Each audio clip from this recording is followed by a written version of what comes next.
Hello students, कैसे हैं आप लोग। एक बहुत ही बेहतरीन क्वेश्चन के साथ इस वीडियो को शुरू करेंगे। वीडियो शुरू करने से पहले मैं आपको बता दूं कि आपके पास 3 लेवल्स हैं। एक लेवल में आपके बोर्ड की तैयारी प्लस फंडामेंटल्स यानी बेसिक्स आपके क्लियर होंगे, दूसरे में आपका नीट और तीसरे में आपको आईआईटी के क्वेश्चन दिए जाएंगे। तो जो पहला लेवल है यानी कि जिस लेवल पर अभी हम काम कर रहे हैं, ये लेवल इतना इंपॉर्टेंट है कि अगर इस लेवल को आपने स्किप करके सीधे नीट और आईआईटी के क्वेश्चन करने शुरू कर दिए तो आपका सिलेक्शन होने के कोई चांस नहीं है। इसलिए अगर आपको सिलेक्शन करवाना है तो आपको बेसिक्स क्लियर करने ही पड़ेंगे, जो कि मैं करा रहा हूँ लेवल 1 के अंदर। तो इस बात को ध्यान में रखते हुए बहुत अच्छी तरीके से इन क्वेश्चन को समझो। इस क्वेश्चन को देखिए, पढ़ के सुनाता हूँ। In a certain region of space, एक खास जो है रीजन में स्पेस के, electric field is along Z axis, यानी इलेक्ट्रिक फील्ड जो है वो जेड एक्सिस में है और उसकी वैल्यू लगातार 10⁵ न्यूटन पर कोलाम के हिसाब से बढ़ रही है पर मीटर। उसने कहा कि यहाँ पर एक माइनस जेड एक्सिस में 10⁻⁵ डाइपोल मोमेंटम का एक डाइपोल रखा हुआ है। तो बताओ what is the force and torque experience by the dipole. अगर लैंग्वेज में आपको समझ में नहीं आया तो डायग्राम में आपको ये क्वेश्चन समझ में आराम से आ जाएगा। तो देखो क्या होता है इस क्वेश्चन। ये जेड एक्सिस है, ये मान लीजिए प्लस जेड है, ये मान लीजिए माइनस जेड है, ठीक। और ये आपका ओरिजिन है। तो ये कह रहा है कि अगर यहाँ पर वैल्यू इलेक्ट्रिक फील्ड की 10⁵ है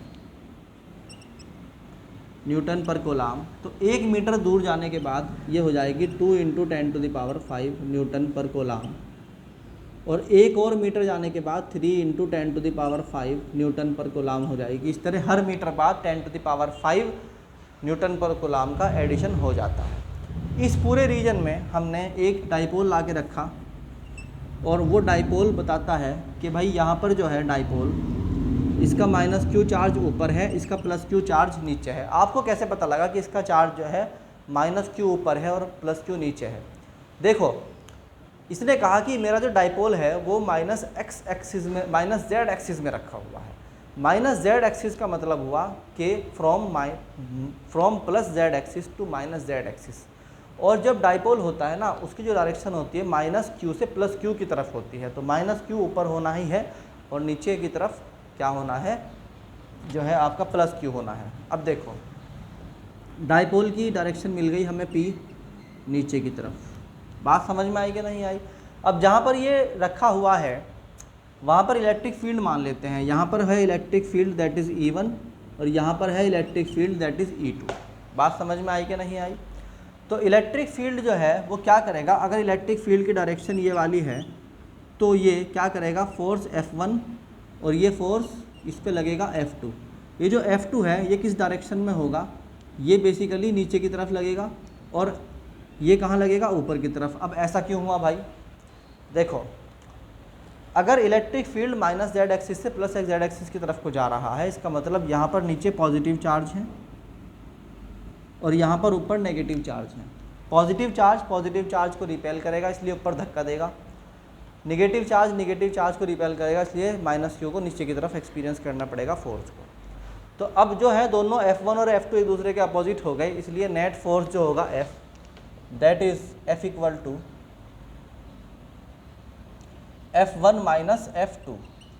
तो हम कह सकते हैं F equal to QE1 - QE2, that is F equal to Q common ले लो तो E1 - E2, और हम लिख सकते हैं F इक्वल टू क्या चीज़, F equal to Q into D of E। इसका मतलब क्या हुआ, हमने E1 - E2 को DE रख दिया। बात समझ में आई कि नहीं आई? हमने E1 - E2 को DE कर दिया है। अब देखिए, इससे आगे हमें क्या करना है, F का फार्मूला हमारे पास आ गया Q इंटू T। अगर आप देखें तो क्वेश्चन में हमें क्या दिया गया है, क्वेश्चन में हमें दिया गया है change in electric field per unit length यानी पर मीटर। तो देखो, अगर हम कहें कि dz दूरी में DE चेंज आया तो 1 मीटर दूरी में कितना चेंज आया, DE ओवर dz। बताओ भाई, तो ये DE ओवर dz क्या हो गया, इलेक्ट्रिक फील्ड यानी change in electric field in 1 metre, यानी 1 मीटर में जो चेंज आया है वो है ये, ठीक। तो इस तरीके से हम क्या लिख सकते हैं कि भाई इस वाली इक्वेशन को अगर हम चाहें तो एक और काम कर सकते हैं कि हमने यहाँ पे dz से मल्टीप्लाई और dz से डिवाइड कर दिया।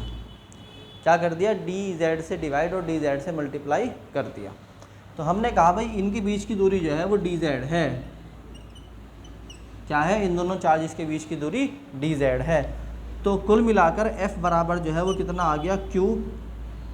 कितना आ गया? q। अब देखो q के साथ dz को जोड़ दो तो q इंटू क्या हो जाएगा? dz, ये एक सेपरेट चीज़ हो गई, और de अपॉन dz वो एक de अपॉन dz वो एक सेपरेट चीज़ हो गई, ठीक। तो हमें जो क्वेश्चन में दिया गया है वो दिया गया है दो चीज़ों की वैल्यू। एक तो दिया गया है डाइपोल मोमेंटम और एक दिया गया है चेंज इन इलेक्ट्रिक फील्ड पर मीटर। तो ये जो क्वांटिटी है ये क्या चीज़ है? दिस इज़ डाइपोल मोमेंटम, जहाँ पर लेंथ यानी कि dz और q यानी कि चार्ज की मल्टीप्लाई हो जाए वो क्या होता है? डाइपोल मोमेंटम होता है। और de अपॉन dz तो हमें दे रखा है पहले से। तो यहाँ तक अगर आपने अभी नोट नहीं किया है तो नोट कर लीजिए। और अब जो है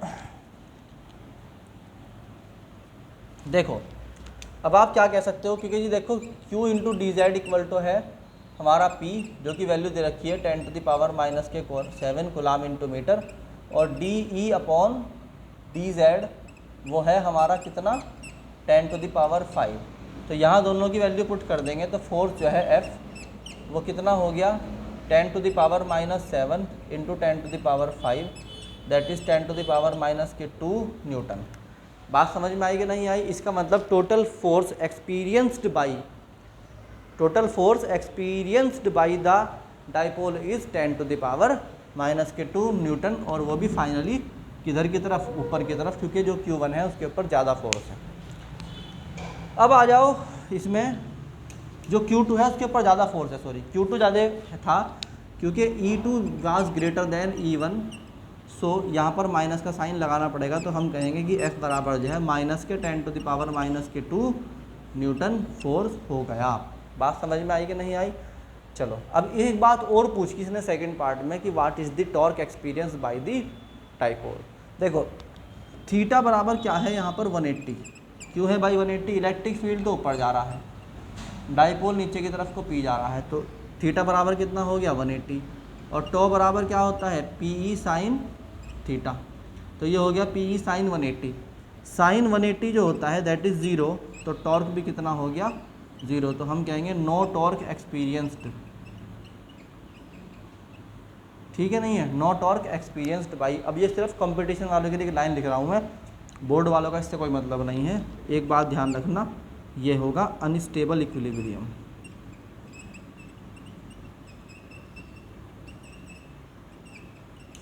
बस ये नीट और IIT वाले बच्चों को पता है कि ये क्या लिखा मैंने, है ना, क्योंकि वो जब नीट और IIT वाला सेक्शन फॉलो करेंगे तो उनको ये सारी चीज़ें चैप्टर 1 से मिल गई होंगी 11th क्लास के। तो होप आपको ये क्वेश्चन समझ में आया होगा, ठीक है। इस तरह के बहुत सारे क्वेश्चंस को करने के लिए प्लेलिस्ट को फॉलो करते रहिए। Thank you.